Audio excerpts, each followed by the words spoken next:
धनंजय मुंडे यांनी भावूक होऊन माध्यमांशी साधला संवाद। मंत्रिमंडळाच्या बैठकीनंतर धनंजय मुंडे यांनी मुख्यमंत्री देवेंद्र फडणवीस यांची भेट घेतली आणि मंत्रिमंडळाबाहेरच माध्यमांबरोबर संवाद साधताना धनंजय मुंडे हे भावूक झाले। संतोष देशमुखांची ज्यांनी हत्या केली त्या आरोपींना फास्ट ट्रॅकवर केस चालवून फासावर चढवलं पाहिजे ही भूमिका त्यांनी स्पष्ट केली आणि हीच भूमिका त्यांची कायम आहे असं त्यांनी सांगितलं। बीडशिवाय माध्यमांवर काहीही सुरू नाही। माध्यमांचा मान सन्मान बीडमध्ये कमी होतोय।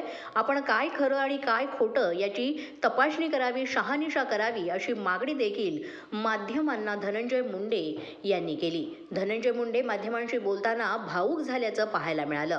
माध्यमांनी धनंजय मुंडे यांना विरोधकांकडून राजीनामा मागितला जातोय असा प्रश्न विचारला आणि यानंतर धनंजय मुंडे हे थोडे गहिवरलेले दिसले। धनंजय मुंडे यांनी व्यक्तिगत तुमच्यावर कुठलेही खोटे आरोप होतात, थेट तुमच्यावर आणि तुम्हाला जर लहान मूल असेल, ती जर 3रीला शाळेत जात असेल ना, तर त्या मुलीला तिच्या मैत्रिणी आणि मित्र काय म्हणत असतील याचा विचार करा असंही धनंजय मुंडे यांनी यावेळेस सांगितलं।